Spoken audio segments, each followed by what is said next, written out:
जिकिर असगरे मशगूल मुसल्लिरा कल आखिरी मुनाजात। सिर्फ बांग्लादेश, पाकिस्तान, इंडिया मुसलमान नहीं, पूरी दुनिया में इंसान मुसलमान जहाँ हैं सब मुसलमान अच्छे हैं। सुना था कि बांग्लादेश वाले जो है बहुत प्यार करते हैं। अल्हम्दुलिल्लाह एयरपोर्ट उतरते ही जो हमने जो हमारा इस्तकबाल हुआ, हमारा इकराम हुआ, वो हम ज़िंदगी भर नहीं भूल सकते। তিতুমির কলেজ শিক্ষার্থীদের ব্লকেট কর্মসূচি সকাল 11টা পর্যন্ত শিথিল। বিকেলের মধ্যে দাবি না মানলে ফের সড়ক অবরোধ। আজ পর্দা উঠছে অমর 21শে বইমেলার। উদ্বোধন করবেন প্রধান উপদেষ্টা। বসছে 708টি স্টল, থাকছে কড়া নিরাপত্তা। পটুয়াখালীর কলাপাড়ায় 20টি সেতু নড়বড়ে, ঝুঁকি নিয়ে চলছে যানবাহন। প্রায় সময় ঘটছে দুর্ঘটনা, দ্রুত সংস্কারের দাবি।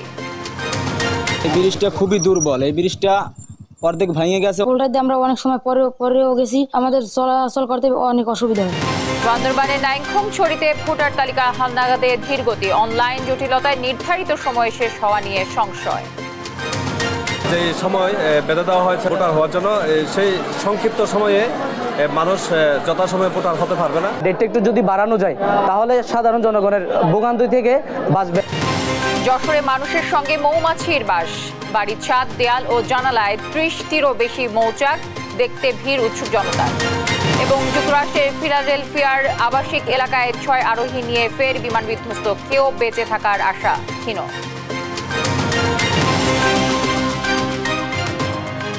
দর্শক শুভ সকাল, শুনছিলেন সংবাদ শিরোনামগুলো। সংবাদ সকালে আপনাদের সঙ্গে রয়েছে আমি তানসিয়া জুথি। বিশ্ব ইজতেমার প্রথম পর্বের দ্বিতীয় দিন আজ। ফজরের নামাজের পর থেকেই শুরু হয় বয়ান। বয়ানের নিজের মধ্যে দিন প্রতিষ্ঠা করা এবং দিনের বাণী সারা বিশ্বে ছড়িয়ে দেওয়ার পদ্ধতি এবং বিশ্বের মুসলমানদের কিভাবে ঐক্যবদ্ধ করা যায় সেসব বিষয়ে আলোচনা করা হয়। ইজতেমার আয়োজকরা জানান, এবারে বিশ্ব ইজতেমার প্রথম পর্ব অনুষ্ঠিত হবে 2 ধাপে। এর মধ্যে 31 জানুয়ারি থেকে 2 ফেব্রুয়ারি পর্যন্ত হচ্ছে প্রথম ধাপের ইজতেমা। এ ধাপে অংশ নিয়েছেন 41 জেলা ও ঢাকার একাংশের মুসল্লিরা।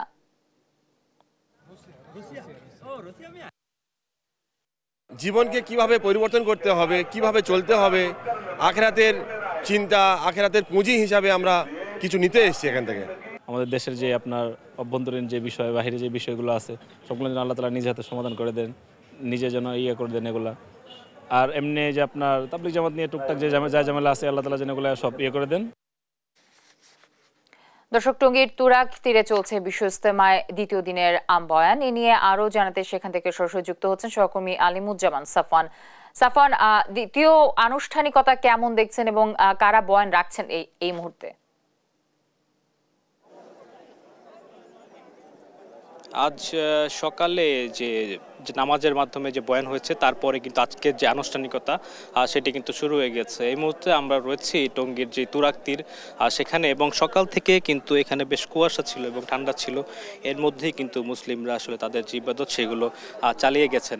এখন বাজে সকাল 10টা এবং সকাল 10টায় 2টি কর্মসূচি হওয়ার কথা রয়েছে। একটি হচ্ছে ওলেমা, যারা এখানে আলেম রয়েছে তাদের উদ্দেশ্যে একটি বয়ান করার কথা রয়েছে। এছাড়াও এখানে যারা মাদ্রাসার ছাত্র রয়েছে তাদের উদ্দেশ্যেও একটি বয়ান হওয়ার কথা রয়েছে। এছাড়াও আমরা যেটি জানতে পেরেছি, আজকে যে জোহরের নামাজ হবে সেই জোহরের নামাজের পরেও বয়ান হওয়ার কথা রয়েছে। এরপর বাদ আসর এখানে হচ্ছে যৌতুকবিহীন যে বিয়ে সেটির একটি কর্মসূচি নেওয়া হয়েছে বলে আমরা জানতে পেরেছি। তবে এই সকাল থেকে যে বয়ানগুলো হয়েছে এখানে সেগুলোর মাধ্যমে যে দিনই দাওয়াত সেগুলো কিন্তু দেওয়া হয়েছে। আরবির পরে যে বাংলা ভাষায় যেগুলো তর্জমা সেগুলো কিন্তু করা হয়েছে এবং এখানকার যারা মুসল্লিরা রয়েছেন তারা কিন্তু সেই অনুযায়ী এখানে আমল করছেন। এবং এখন কিন্তু সকাল 10টা বাজে এবং এখন কিন্তু এখানে যেসব খিত্তা রয়েছে সেই খিত্তার ভিতরে তালিম হওয়ার কথা রয়েছে। তো এই মুহূর্তে আমরা একজন মুসল্লির সাথে কথা বলতে চাই যে আজকে সকাল থেকে আপনাদের কি কি বিষয়ে তালিম করা হয়েছে বা কি কি বিষয়ে বয়ান হয়েছে? জি আলহামদুলিল্লাহ, শুক্রিয়া। আজকে প্রথমেই ফজরবাদ বয়ান হয়েছে, তো নামাজের পর বয়ান হয়েছে। এখন উলামায়ে কেরাম এবং মাদ্রাসার ছাত্রদের কে নিয়ে বয়ান হচ্ছে। তো এরপরে আবার জোহরের পরে আমাদের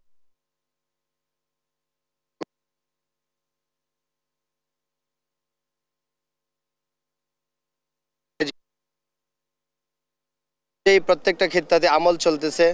বিশেষ করে এখানে জোর দেওয়া হচ্ছে তাশকিলের জন্য, বেশি থেকে বেশি জামাত বাহির করার জন্য। আলহামদুলিল্লাহ আলেমদের মেহনতের বদলতে আলহামদুলিল্লাহ অনেক জামাত বাহির হবে এবারকে আমরা আশা করতেছি।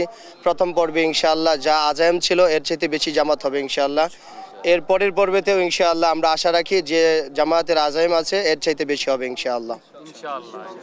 আপনারা শুনছিলেন যে সকাল থেকে তারা যে আমলগুলো করেছেন সেগুলো সম্পর্কে আমাদের জানাচ্ছিলেন এবং এখন কিন্তু খিত্তায় খিত্তাম যে তালিম সেটি কিন্তু চলছে এবং কিছুক্ষণ পরেই তারা যে জোহরের নামাজ সেটির প্রস্তুতি নেবে।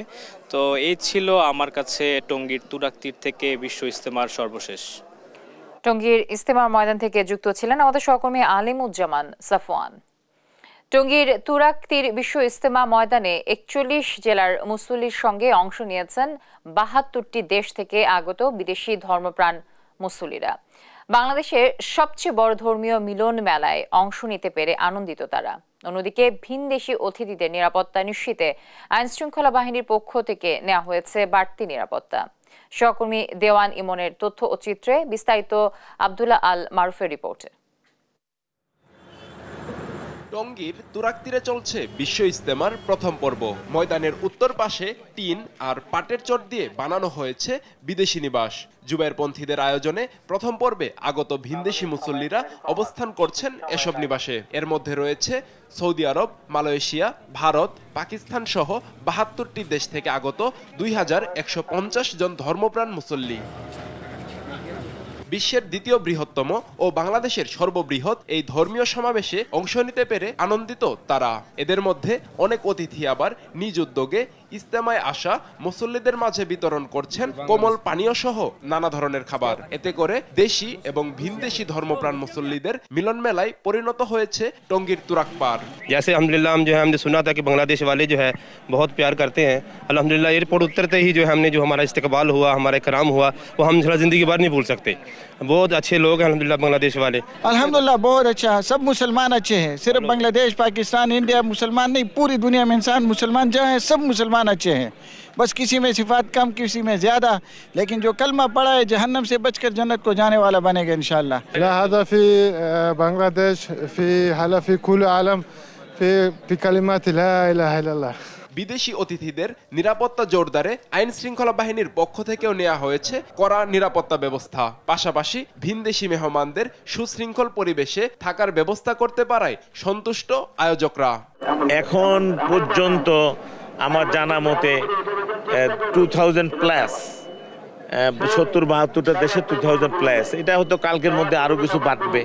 এখানে এবার টিন শেডগুলো খুব পর্যাপ্ত পরিমাণে খোলামেলা আছে, পর্যাপ্ত পরিমাণে বিদেশি মেহমানদের সুযোগ সুবিধা আছে, কোনো অসুবিধা হচ্ছে না। এবছর ইজতেমা অনুষ্ঠিত হবে 2 পর্বে 3 ধাপে। এর মধ্যে প্রথম পর্বের প্রথম ধাপ শেষ হবে 2 ফেব্রুয়ারি আর 3 ফেব্রুয়ারি থেকে 5 ফেব্রুয়ারি পর্যন্ত অনুষ্ঠিত হবে দ্বিতীয় ধাপ। নিউজ ডেস্ক, দেশ টিভি। সরকারি তিতুমির কলেজকে বিশ্ববিদ্যালয় করাসহ 7 দফা দাবিতে শিক্ষার্থীদের গণ অনশন কর্মসূচি শিথিল করা হয়েছে। ইজতেমার কারণে শনিবার ভোর 6টা থেকে সকাল 11টা পর্যন্ত কর্মসূচি শিথিল করা হয়। তবে বিকেল 4টার মধ্যে দাবি আদায় না হলে ফের ঢাকা উত্তর সিটি কর্পোরেশন এলাকার যে কোনো সড়ক অবরোধ করবেন তারা। এর আগে শুক্রবার মধ্যরাত পর্যন্ত অবরোধ কর্মসূচির কারণে মহাখালী গুলশান সড়কে যানজটে ভোগান্তি পোহায় নগরবাসী। এনআই নাহিদের রিপোর্টে বিস্তারিত জানাচ্ছেন নাফিয়া ফারজানা। তিতুমির কলেজকে বিশ্ববিদ্যালয় করার দাবিতে মঙ্গলবার থেকে ক্লাস পরীক্ষা বন্ধ করে শাটডাউন তিতুমির কর্মসূচি পালন করে আসছে কলেজের শিক্ষার্থীরা। এক পর্যায়ে শুক্রবার সকাল থেকে রাজধানীর মহাখালীর তিতুমির কলেজের সামনের সড়ক অবরোধ করে শিক্ষার্থীরা। জুমার নামাজের সময় সড়কেই সালাত আদায় করেন আন্দোলনকারীরা। এরপর থেকে পুরোপুরি বন্ধ করে দেয়া হয় সড়ক। এ সময় সরকারি তিতুমির কলেজকে রাষ্ট্রীয় স্বীকৃতি দিয়ে স্বতন্ত্র বিশ্ববিদ্যালয়ের দাবি পূরণ না হওয়া পর্যন্ত আন্দোলন চালিয়ে যাওয়ার কথা জানান শিক্ষার্থীরা। গতকালকে প্রশাসনের একজন কর্মকর্তা এসেছেন, যুগ্ম সচিব, তিনি হচ্ছেন। আসার পরে আমরা মনে করেছিলাম যে তিনি একটা আশ্বাস দিবেন আমাদেরকে ভালো একটা, কিন্তু তিনি সেটা দিতে পারেননি। শিক্ষার্থীদের অসুস্থ অবস্থায় না দেখতে চান, আমাদের রাস্তায় দেখতে না চান, এই জন দুর্ভোগ না দেখতে চান, তাহলে অতি দ্রুত তিতুমির বিশ্ববিদ্যালয় রাষ্ট্রীয়ভাবে স্বীকৃতি দিতে হবে। আন্দোলনে মহাখালী গুলশান বাড্ডা লিংক রোড শিক্ষার্থীরা অবরোধ করায় উভয় পাশেই বন্ধ হয়ে যায় যান চলাচল। এতে চরম ভোগান্তিতে পড়েন সাধারণ মানুষ। আসছি গুলশানিয়াকে যাবো, একটা জরুরি কাজের জন্য আসছি। এখন আসার পথে যে এরকম একটা বাধা, বয়স্ক লোক ওই আমার যাত্রী বন্ধু যা রিকোয়েস্ট করছে রুগীটা আমি একটু মেডিকেলে যাব, ওনারা দিলই না। এটা একটা সমাধান তো দিবে সরকার, আজ দেব কাল দেব, কবে দিবে? আমরা তো অনেক কষ্টে আছি। অন্তর্বর্তী সরকার দাবি বাস্তবায়নে কার্যকর পদক্ষেপ নেবে, এই আশা শিক্ষার্থীদের। নাফিয়া ফারজানা, দেশ টিভি, ঢাকা। পর্দা উঠবে অমর একুশে বইমেলার শেষ মুহূর্তের প্রস্তুত বইমেলার প্রাঙ্গণ। অমর একুশে বই মেলার সার্বিক নিরাপত্তা ব্যবস্থায় ঢাকা মেট্রোপলিটন পুলিশের পাশাপাশি অন্যান্য আইন শৃঙ্খলা রক্ষাকারী বাহিনীও সক্রিয় থাকবে বলে জানিয়েছেন Dhaka metropolitan police commissioner Sheikh Mohammad Sajjad Ali. বইমেলার প্রস্তুতি নিয়ে আরো জানাচ্ছেন এনআই নাহিদ। রাত পোহালেই বই উৎসব, গল্প, কবিতা, উপন্যাস, প্রবন্ধ সহ অসংখ্য সৃজনশীল ও মননশীল বইয়ের সম্ভার নিয়ে শুরু হতে যাচ্ছে বাঙালির প্রাণের উৎসব অমর একুশে বইমেলা। শনিবার থেকে মাসব্যাপী বইমেলার উদ্বোধন করবেন অন্তর্বর্তী সরকারের প্রধান উপদেষ্টা ডক্টর মোহাম্মদ ইউনূস। জুলাই গণ অভ্যুত্থান নতুন বাংলাদেশ বিনির্মাণ প্রতিপাদ্য নিয়ে আয়োজিত এবারের বইমেলায় মোট 708টি প্রকাশনা প্রতিষ্ঠান অংশ নেবে। আমাদের সংগ্রহে আছে পুতুল নাচের ইতিকথা মানিক বন্দ্যোপাধ্যায়, নীলদর্পণ দীনবন্ধু মিত্র, কাদো নদী কাদো শহীদ অলিউল্লাহ, আরণ্যক বিভূতিভূষণ বন্দ্যোপাধ্যায়, কপালকুণ্ডলা বঙ্কিমচন্দ্র চট্টোপাধ্যায়, গৃহদাহ শরৎচন্দ্র চট্টোপাধ্যায়, শেষের কবিতা রবীন্দ্রনাথ ঠাকুর। বই ছাপতে ব্যস্ত প্রেসগুলো। মেলার অন্যতম আকর্ষণ নন্দিত কথা সাহিত্যিকদের নতুন বইয়ের বার্তা জানালেন এ প্রকাশকরা। সম্প্রতি বেশ কিছু তরুণরা ভালো লিখছেন এবং তারা তাদের নিজস্ব পাঠক তারা তৈরি করেছে। বিশেষ করে আমাকে সাদাত হোসাইনের কথা বলতেই হয়। তাকে ঘিরে কিন্তু বইমেলায় একটা ভিড় হয়, তার অটোগ্রাফের জন্য একটা লাইন হয়। এদিকে শুক্রবার সকালে অমর একুশে বইমেলার সার্বিক নিরাপত্তা ব্যবস্থা পরিদর্শন করতে আসেন Dhaka metropolitan police commissioner Sheikh Mohammad Sajjad Ali. এ সময় তিনি জানান, সিসিটিভির মাধ্যমে সমগ্র বইমেলা পর্যবেক্ষণ করা হবে, থাকবে সর্বক্ষণ পুলিশ। বইমেলায় যে কোনো অনাকাঙ্ক্ষিত ঘটনা প্রতিহত করতে পুলিশ প্রস্তুত আছে। ঢাকা মেট্রোপলিটন পুলিশের বাইরেও র্যাব, সিটি এবং অন্যান্য আইন শৃঙ্খলা বাহিনীর সদস্যরা, গোয়েন্দা বাহিনীর লোকেরা সার্বক্ষণিকভাবে তথ্য সংগ্রহ এবং নিরাপত্তা ব্যবস্থায় আমাদেরকে সাহায্য সহযোগিতা করবে। সবার অংশগ্রহণে উৎসব মুখর হয়ে উঠবে বইমেলা, আশা আয়োজকদের। এনআই নাহিদ, দেশ টিভি, ঢাকা। পর্দা নামলো ঢাকা আন্তর্জাতিক বাণিজ্য মেলার। গত রাত 10টায় শেষ হয় মেলার 29তম আসরের। সমাপনী দিনে ছিল ক্রেতা দর্শনার্থীদের উপচে পড়া ভিড়। শেষ সময়ে বাই ওয়ান গেট ওয়ান কিংবা বিশাল মূল্য ছাড়ে ক্রেতাদের ধুম পড়ে বিভিন্ন স্টলে। সমাপনী অনুষ্ঠানে এলডিসি গ্র্যাজুয়েশনের পরবর্তী পরিস্থিতি মোকাবেলায় দেশের ব্যবসায়ীদের সক্ষমতা বাড়ানোর তাগিদ দেন বাণিজ্য উপদেষ্টা শেখ বশির উদ্দিন। বিস্তারিত সাদ আহমেদের রিপোর্টে। যেন তিল ধারণের ঠাঁই নেই ক্রেতা দর্শনার্থীদের এমনই উপচে পড়া ভিড় আন্তর্জাতিক বাণিজ্য মেলার সমাপনী দিনে। মেলা প্রাঙ্গণে বাই ওয়ান গেট ওয়ান কিংবা বিশাল মূল্য ছাড়ে শেষ মুহূর্তে জমজমাট ছিল মেলার 29তম আসর। মাসব্যাপী চলা ঢাকা আন্তর্জাতিক বাণিজ্য মেলার শেষ দিন ছিল শুক্রবার। একদিকে মেলার শেষ দিন, অন্যদিকে সাপ্তাহিক ছুটির দিন হওয়ায় পূর্বাচলের বাংলাদেশ চায়না ফ্রেন্ডশিপ এক্সিবিশন সেন্টারে দর্শনার্থীদের ভিড় ছিল লক্ষণীয়। এদিন সকাল থেকেই মেলায় ক্রেতাদের আনাগোনা শুরু হয়। সময়ের সঙ্গে তাল মিলিয়ে বাড়ে দর্শনার্থীর সংখ্যা। দুপুরের পর মেলা প্রাঙ্গণে ক্রেতা দর্শনার্থীদের ভিড় ছিল চোখে পড়ার মতো। বিশেষ করে গৃহস্থলীর নানা পণ্য, খাবার, ইলেকট্রনিক্স, ক্রোকারি সহ সব পণ্যে নানা অফার থাকায় সবাই কিছু না কিছু কিনে বাড়ি ফিরেছেন। আমার কাছে মোটামুটি মার্কেট ওয়াইজ সবকিছু একটু বেশি মনে হচ্ছে, বা যেগুলো ব্র্যান্ড এসেছে তো সেগুলো মোটামুটি অ্যাজ অলওয়েজ সেম।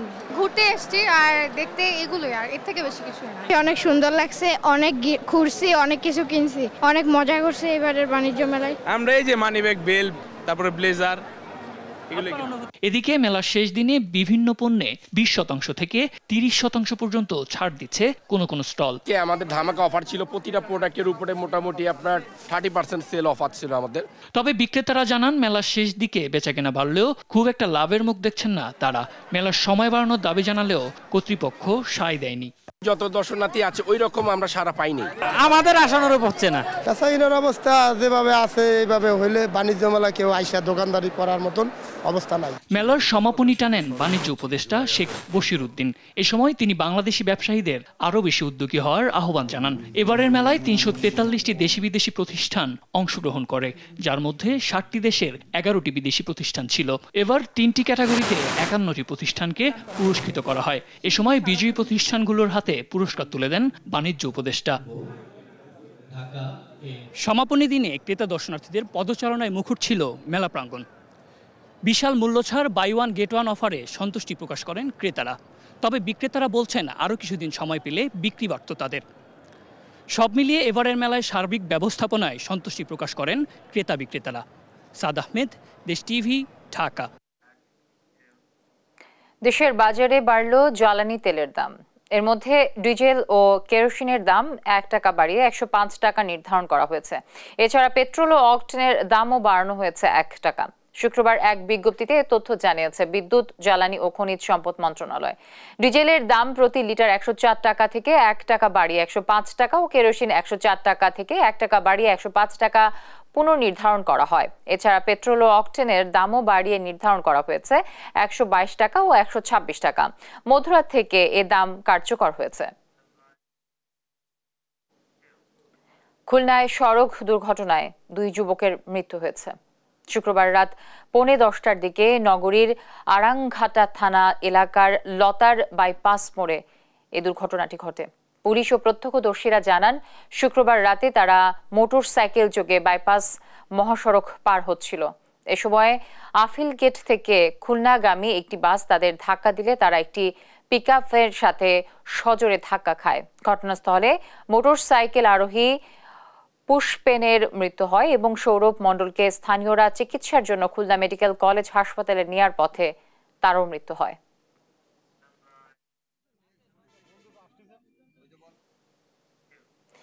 ফেব্রুয়ারি থেকে 9 মাসের জন্য বন্ধ হয়েছে দেশের একমাত্র প্রবাল দ্বীপ সেন্ট মার্টিন ভ্রমণ। পরিবেশ, বন ও জলবায়ু পরিবর্তন মন্ত্রণালয়ের সিদ্ধান্ত অনুযায়ী দ্বীপ সুরক্ষায় শনিবার থেকে এই বিধি নিষেধ কার্যকর করছে প্রশাসন। এ সময় পর্যটকবাহী জাহাজ চলাচলও বন্ধ থাকবে। সম্প্রতি পরিবেশবাদীদের একটি দল সেন্ট মার্টিন দ্বীপ ঘুরে এসে জানান, পর্যটক সীমিতকরণের কারণে দ্বীপে যত্রতত্র ওয়ান টাইম প্লাস্টিকের ব্যবহার, নানাভাবে পরিবেশ দূষণ এবং নির্বিচারে প্রবাল, কোরাল, পাথর উত্তোলন কমে এসেছে। তবে সরকারের এই সিদ্ধান্তের বিরোধিতা করছেন দ্বীপের বাসিন্দা, পর্যটন সংশ্লিষ্ট ব্যবসায়ীরা।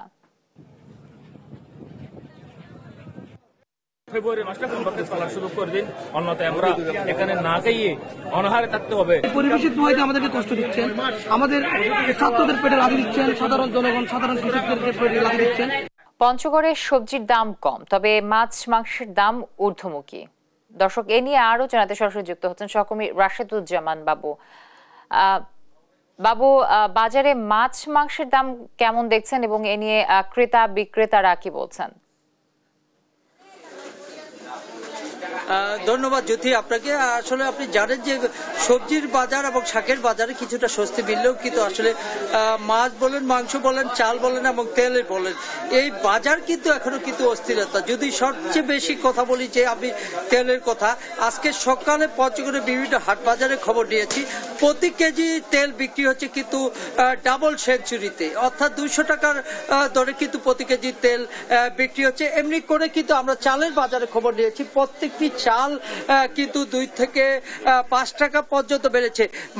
মাংসের বাজারের কথা যদি বলি, গরুর মাংস বিক্রি হচ্ছে 700 টাকা কেজি দরে, খাসির মাংস বিক্রি হচ্ছে 1100 টাকা দরে, ব্রয়লার মুরগি যেটা সেটিও বিক্রি হচ্ছে 220 থেকে 230 টাকা এবং সোনালী মুরগি সেটি বিক্রি হচ্ছে 320 টাকা দরে। দেশি মুরগির কথা যদি বলি, সেটি বিক্রি হচ্ছে 480 থেকে 460 টাকা দরে বিক্রি হচ্ছে। এমনি করে কিন্তু আসলে সাধারণ ক্রেতা ক্রেতাদের হয়তো সবজি এবং শাকের ক্ষেত্রে কিছুটা স্বস্তি মিললেও কিন্তু আমরা দেখতে পাচ্ছি যে মাছ এবং মাংস, দুধ, ডিম এগুলোর ক্ষেত্রে কিন্তু আসলে দাম কিন্তু একেবারেই ক্রেতাদের নাগালের বাইরে চলে গেছে, যেই কারণে কিন্তু আসলে আমিষের যে ঘাটতিটা সেটি কিন্তু বরাবরের মতোই এখনো কিন্তু থেকে আছে আর কি রয়েছে। আমরা যদি বলতে চাই যে পঞ্চগড়ের বাজারে আসলে নিয়মিত বাজার মনিটরিং না হওয়ার কারণেই আমরা দেখেছি যে আসলে ব্যবসায়ীরা বিশেষ করে মাছ এবং মাংস এবং তেল থেকে শুরু করে সব জিনিসের ঊর্ধ্বগতি। আমরা কথা বলেছিলাম এখানকার যারা গালামাল ব্যবসায়ী তাদের সাথে কথা বলেছিলাম, তারা আমাকে যেমনটি জানিয়েছে যে আসলে মক্কামে দাম বেশি থাকার কারণে কিন্তু আসলে এখানে খুচরা বাজারে দাম বেশি পড়ছে বলে এরকম আমাদেরকে জানিয়েছে। অর্থাৎ যতই সময় যাচ্ছে ততই সবজির বাজারে কিছুটা স্বস্তি বললো। এদিকে আমরা আলু ব্যবসায়ীদের সাথে কথা বলেছিলাম, বলতে আলু ব্যবসায়ীরা আমাকে যেমনটি জানিয়েছে যে আলুর বাজারে কিছুটা স্বস্তি। এদিকে কৃষকেরা আমাকে যেমনটি জানিয়েছে যে আসলে আলুতে এবার প্রচুর লোকসানে গুনতে হবে বলে এরকম জানিয়েছে। এবং ক্রেতারা বলছে যে আসলে সবজির মতো যদি মাছ, মাংস, চাল এবং তেলের যদি মনিটরিং থাকে সরকারের, তাহলে এই বাজার কিন্তু একটা স্থিতিশীল পর্যায়ে থাকবে। এই ছিল পঞ্চগড় থেকে আমার কাছে সর্বশেষ সংবাদ। জ্যোতি।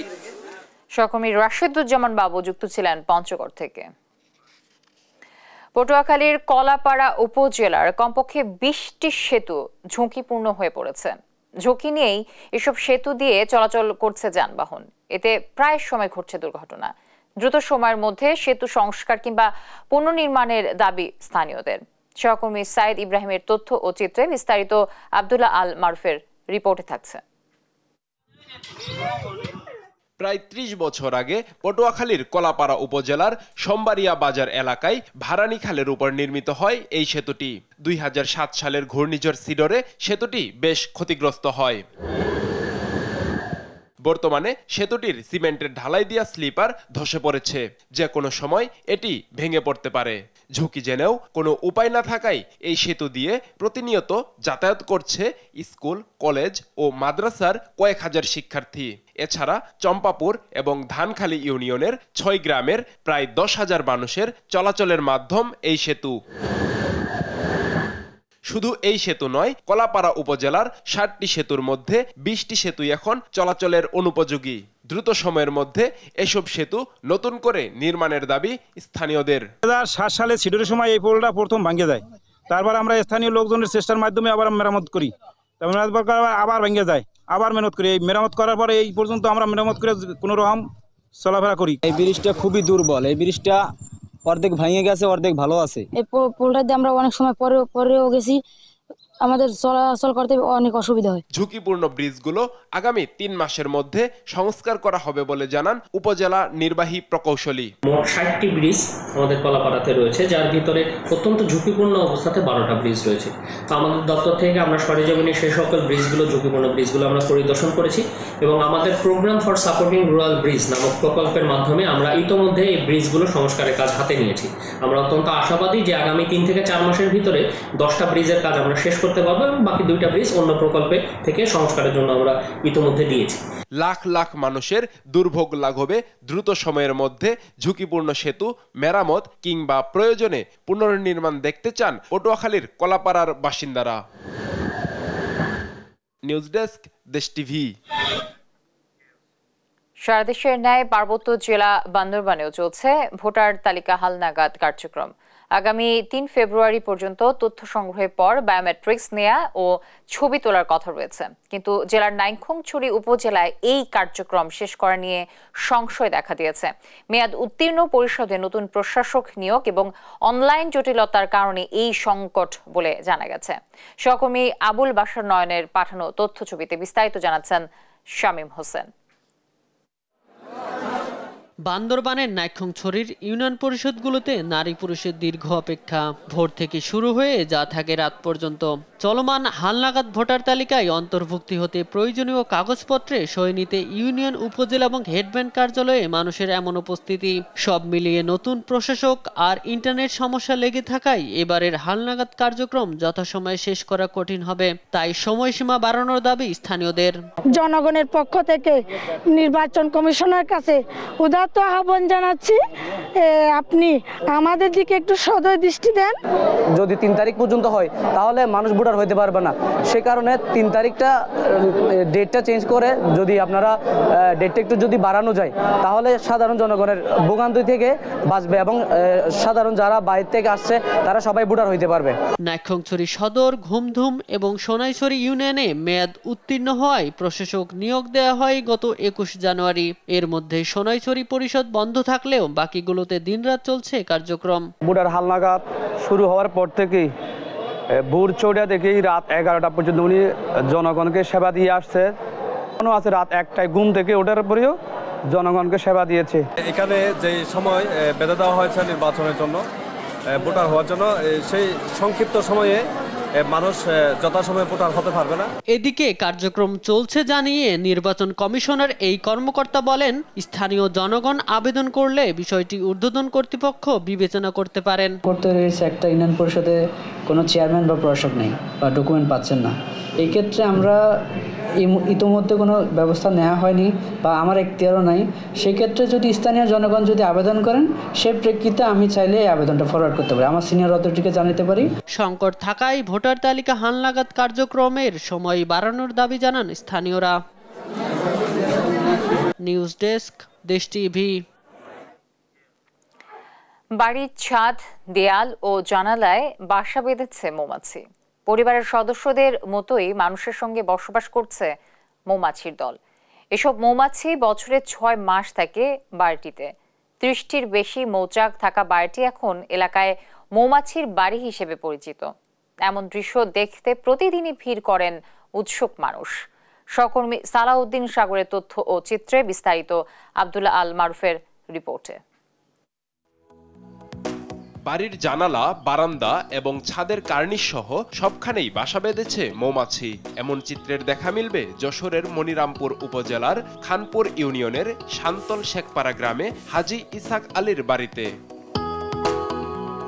সকাল থেকে সন্ধ্যা পর্যন্ত মৌমাছির গুঞ্জনে মুখরিত থাকে বাড়িটি, যেন মৌমাছির এক অভয়াশ্রম। পুরো বাড়ি যেন দখলে নিয়েছে তারা।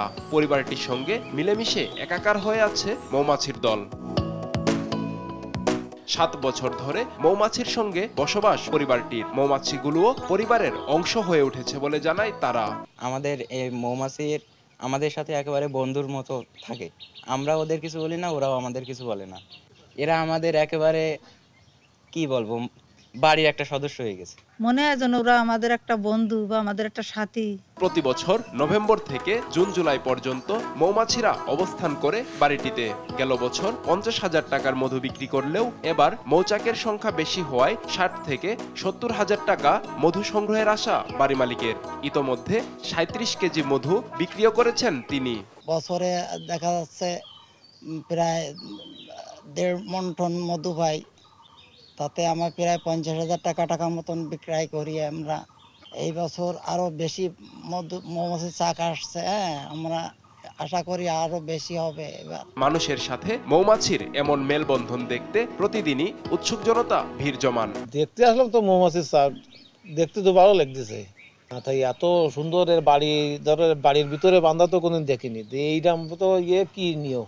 7 বছরে মৌমাছির চাক বেঁধেছে, প্রচুর জায়গাতে লোক আসে দেখতে, এরকম আমরাও দেখতে আসি, বহুত খুব ভালো লাগে। মৌমাছির বসবাসের জন্য অর্থনৈতিকভাবে লাভবান হচ্ছে পরিবারটি। মৌমাছিকে সন্তানের মতো আগলে রাখেন তারা। নিউজ ডেস্ক, দেশ টিভি।